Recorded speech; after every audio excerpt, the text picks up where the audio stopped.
Martin had lost hope regarding the future of the family restaurant, which had been operating for decades but now struggled to keep its doors open.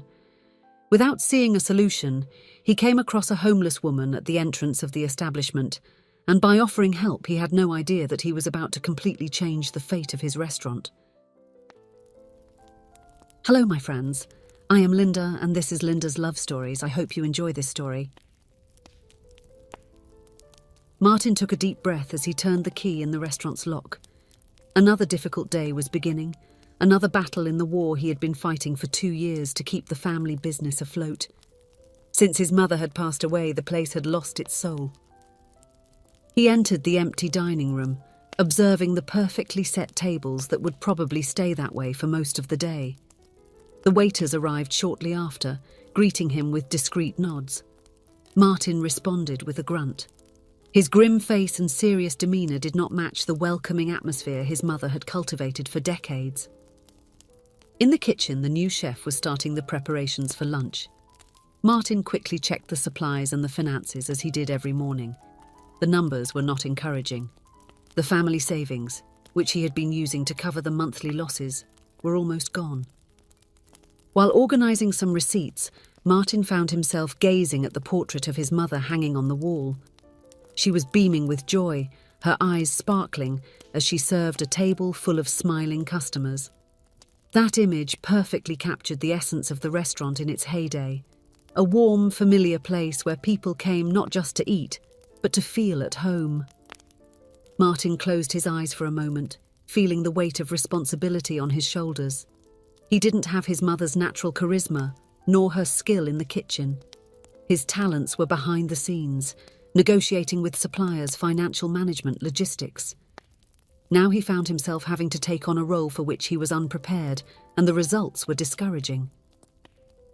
The day passed slowly, with few customers occupying the tables.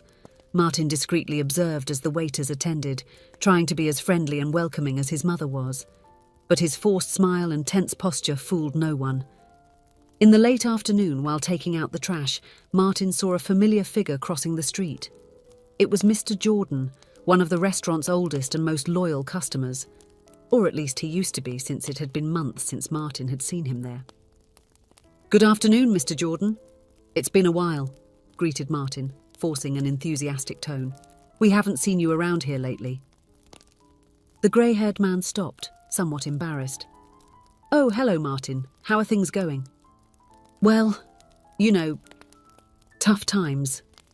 But we're managing," replied Martin. Then, gathering courage, he asked, "Mr. Jordan, if you don't mind me asking, why did you stop coming to the restaurant? Did we do something wrong?" The old customer sighed, choosing his words carefully. "Look, Martin, you know how much my family and I loved coming here. Your mother was quite the character, God rest her soul. But, well, the place has lost that familiar atmosphere it used to have, Even the food seems different. It no longer has that homemade touch like it used to." Martin nodded, swallowing hard. "I understand. Well, thank you for your honesty, Mr. Jordan. I hope we can welcome you again soon." The man said goodbye with a wave and went on his way, leaving Martin standing on the sidewalk, the trash bag forgotten at his feet. Mr. Jordan's words echoed in his mind, confirming his worst fears. That night, after closing the restaurant, Martin remained seated alone in the empty dining room, his head in his hands. The dim light coming from the kitchen cast elongated shadows throughout the place. He looked up, observing the walls full of old photos. His smiling mother, the crowded dining room during festive days, colourful dishes freshly out of the kitchen. It was as if he were looking at a lost world. A noise from the street caught his attention. Martin got up and went to the door, intrigued. When he opened it, he was met with a surprising scene. A young woman was sitting on the sidewalk, hugging a small girl who was sleeping in her lap. "Miss, do you need anything?" Martin asked, feeling compassion for the situation. The woman lifted her face, and Martin felt as if he'd been punched in the stomach. Those eyes. He would recognise them anywhere. "Jenny!" he exclaimed incredulously. The woman blinked, surprised, and then a flicker of recognition passed over her tired face. Martin, is that you? Martin couldn't believe it. There, sitting on the sidewalk in front of his restaurant, was Jenny, the girl for whom he and practically all the boys at school secretly sighed when they were teenagers. Jenny, with her golden hair and radiant smile, who seemed to float through the school hallways. Jenny, who now appeared to have the weight of the world on her shoulders. "My God, Jenny, what happened?" Martin asked, extending his hand to help her up. Jenny hesitated for a moment, then accepted the help, rising carefully so as not to wake the child in her arms. "It's a long story, Martin," she replied with a sad smile. "I guess the apple doesn't fall far from the tree, does it? I ended up becoming my parents. A lot of wrong choices in my life." Martin vaguely recalled the rumours about Jenny's troubled family, parents always involved in messes, debts, legal problems. At the time, it seemed to only add to the mystery and fascination around her. Now, seeing her in that situation, Martin felt a pang of sadness. "Come in," he said, opening the door wider. "I'll prepare something for you to eat." Jenny hesitated again. "We don't want to bother you, Martin. We were just resting a bit before moving on." "Don't be silly," Martin insisted. "It's cold out here and you look like you need a hot meal. Please, come in." Reluctantly, Jenny followed him inside the restaurant. Martin led her to a table and quickly went to the kitchen, heating up some leftover dishes from dinner. When he returned with the food, he found Jenny looking around curiously. "So this is your family's famous restaurant?" she asked. "I remember you talking about it in school." Martin nodded, placing the plates on the table. "Yes, although it hasn't been in its best days lately." Jenny began to eat eagerly, while the little girl continued to sleep peacefully in her lap. Martin watched the two in silence for a few moments, thousands of questions passing through his mind. "Your daughter?" he finally asked, indicating the child with a gesture. Jenny nodded. "Sophia, she is 2 years old." "And the father?" "Not in the picture," Jenny replied curtly, making it clear she didn't want to go into details. Martin decided not to press the matter. Instead, he asked, "Jenny, where are you living?" She lowered her eyes, stirring the food with her fork. "At the moment, nowhere," she admitted in a low voice. "I lost my job a few weeks ago, and with that, the apartment. We're on the streets for now." Martin's heart tightened. Seeing Jenny, the girl he thought had the world at her feet, in that situation was shocking. Without thinking twice, he said, "You can stay here." Jenny looked up, surprised. "What?" "We have a room at the back of the restaurant," Martin explained.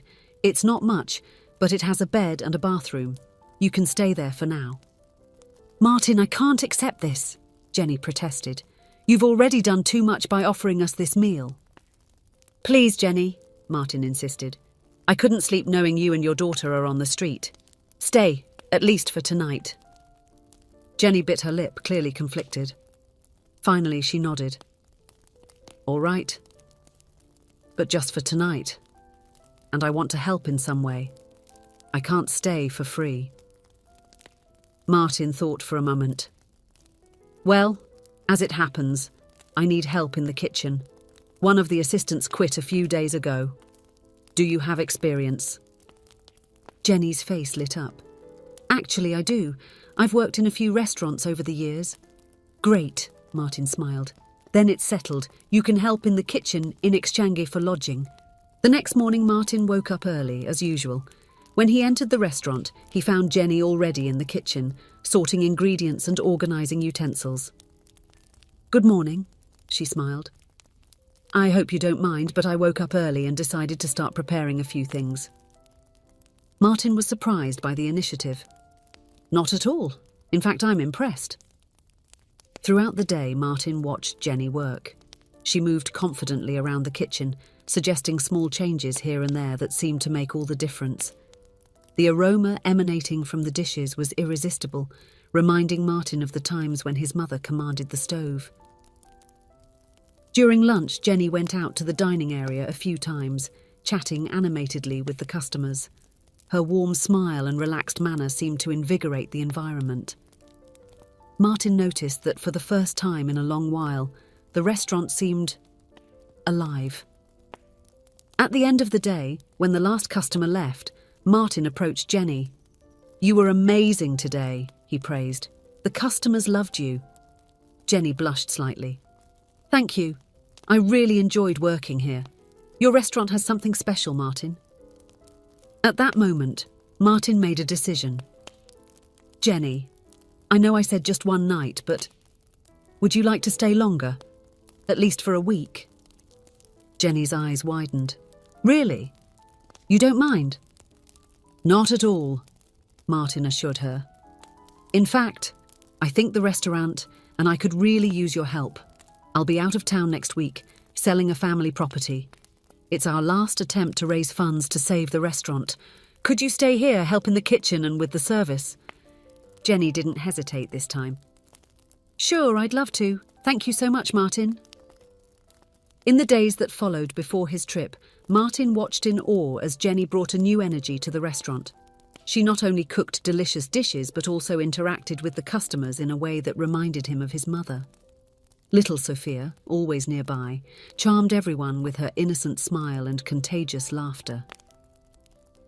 When the time came to leave, Martin felt strangely reluctant. Part of him feared that upon his return he would discover that it was all just a dream, but he trusted Jenny and knew she would take good care of the place. "Good luck with the sale," Jenny said, giving him a farewell hug. "Don't worry, we'll take good care of the restaurant until you return." Martin smiled, feeling a wave of gratitude. "Thank you, Jenny, for everything." During the week he was away, Martin found himself constantly thinking about the restaurant and Jenny. The negotiations for selling the family house were stressful and exhausting, but the idea of coming back home kept him motivated. Finally, after 7 long days, Martin returned to his town. It was late afternoon when he arrived at the restaurant, carrying his suitcase. As he approached, he noticed something different. There was more activity than usual for that time of day. Soft music could be heard coming from inside. Intrigued, Martin opened the door and nearly dropped his suitcase in surprise. The restaurant was full, completely full. Families occupied the tables, chatting animatedly. The delicious aroma of homemade food filled the air. Waiters skillfully moved between the tables, serving dishes that made Martin's eyes widen. And there, in the centre of it all, was Jenny. She moved gracefully through the room, stopping at each table to chat with the customers, her smile lighting up the entire environment. Sophia followed her, charming everyone with her adorable presence. Jenny spotted Martin and came towards him, her face radiant. "Martin, you came back!" "Jenny, what? How?" Martin stammered, still trying to process the scene before him. Jenny laughed, taking him by the arm and guiding him through the restaurant. "Come, let me show you what we've done. I made some changes to the menu, I hope you don't mind. I used some of my grandmother's recipes. I thought a homemade touch would be nice." As Jenny led him from table to table, introducing him to the customers, many of whom were familiar faces Martin hadn't seen in months, he felt as if he were in a dream. The restaurant pulsed with life and energy, just like in the old days. "And that's not all," Jenny continued excitedly. "I made some posts on social media, promoting the restaurant. The response was amazing. People were eager to rediscover this place." Martin was speechless. In just 1 week, Jenny had achieved what he had been trying to do for 2 years. She had brought the soul of the restaurant back. That night, after the last customer left and they finished cleaning, Martin and Jenny sat at one of the tables, exhausted but happy. "Jenny, I don't even know how to thank you," Martin said, his voice choked with emotion. "What you did here is incredible." Jenny smiled, placing her hand over his. "No need to thank me, Martin. You welcomed us when we needed it the most. This is the least I could do." At that moment, looking into Jenny's eyes, Martin felt something he hadn't experienced in a long time. Hope. And something else. Something that made his heart race. In the months that followed, the restaurant flourished under Martin and Jenny's care. News of the establishment's revival spread quickly throughout the city, attracting not only the old customers back, but also a new generation of patrons. Jenny became the face of the restaurant, her warm smile and captivating personality making every customer feel special and welcome. Martin, in turn, found a new balance, alternating between the backstage and the dining area, his confidence growing day by day. Little Sophia, always present, became the unofficial mascot of the restaurant. Her contagious laughter and sweet demeanour charmed everyone, bringing a familial and cosy atmosphere to the environment. Over time, Martin and Jenny began to develop feelings for each other that went beyond friendship and gratitude. It was something subtle at first, glances that lasted a little longer, shy smiles exchanged over the steaming pots in the kitchen, casual touches that sent shivers through their skin. They began spending more time together outside of work hours. Martin would take Jenny and Sophia for walks in the park on Sundays. Jenny would prepare special dinners for Martin on his nights off. Gradually, a familiar and comfortable routine was established between them. It was on a starry night after closing the restaurant that Martin finally gathered the courage to express his feelings. They were sitting in the small backyard garden, Sophia already asleep inside. "Jenny," Martin began, his heart racing, "I don't even know where to start to thank you for everything you've done. You didn't just save the restaurant, you brought life back to this place. And to me." Jenny smiled, her eyes shining in the moonlight. "Martin, you saved us first, remember? I should be the one thanking you." Martin took her hands in his. "What I mean is, Jenny, I think I'm falling in love with you." For a moment, silence lingered between them. Then, to Martin's relief and happiness, Jenny leaned in and kissed him softly. "I am too, Martin," she whispered. "I'm falling in love with you too." From that moment on, Martin, Jenny and Sophia became a family. The restaurant continued to thrive, now truly a family business. Customers remarked on how the place seemed to radiate love and happiness. And so, what began as an act of kindness on a cold night turned into a story of rebirth, both for the restaurant and for Martin and Jenny. If you enjoyed, please give it a like and subscribe to the channel. Leave a comment with a number from 1 to 5 to let us know how much you liked the story. Also, watch the video that is currently on your screen. See you soon.